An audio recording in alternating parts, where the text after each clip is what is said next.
আমরা যখন নবী সাল্লাল্লাহু আলাইহি ওয়াসাল্লামকে সালাম দেই, দরুদ পাঠ করি, বিষ্ণু সাল্লাল্লাহু আলাইহি ওয়াসাল্লাম কবর থেকে ওই সালামের উত্তর দেন। উনি উনার কবরে এখনো জীবিত অবস্থায় আছেন, হায়াতুন নবী।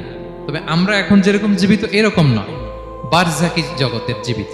তিনি ইন্তেকাল করেছেন, মৃত্যুবরণ করেছেন, তিনি বারজাকি জগতে চলে গিয়েছেন, কিন্তু সেই জগতে তিনি জীবিত। আল্লাহ তাআলা ওনার রূহটাকে ফিরিয়ে দেন। সাহাবারা বললেন, ইয়া রাসূলুল্লাহ, কিভাবে আপনি উত্তর দেন? আপনার দেহ মাটি খেয়ে ফেলবে না? রাসূল সাল্লাল্লাহু আলাইহি ওয়াসাল্লাম বললেন, ইন্নাল্লাহা তাবারাকা ওয়া তাআলা হাররামা আলাল আরদি আজসাদাল আম্বিয়া। আল্লাহ তাআলা নবীদের দেহকে নষ্ট করা মাটির জন্য হারাম করে দিয়েছেন। কোনো মাটি কোনো নবীর দেহকে টাচ করতে পারে না, নষ্ট করতে পারে না। নবীরা কবরে জীবিত, সেখানে সালাত আদায় করে, তাদেরকে স্পেশাল রিজিক দেয়া হয়। বিষ্ণু সাল্লাল্লাহু আলাইহি ওয়াসাল্লাম বলেন, আনা আউয়ালু মান ইয়ানশাক্কু আনহুল কবরু। কিয়ামতের দিন ময়দানে মাহশারে, হাশরের ময়দানে সর্বপ্রথম আমি কবর ফুঁড়ে উপরে উঠে দাঁড়াবো। এবং হাশরের ময়দানে উনি কোথায় দাঁড়াবেন? ওনার জন্য একটা স্পেশাল জায়গা থাকবে, জায়গাটার নাম হচ্ছে মাকামে মাহমুদ।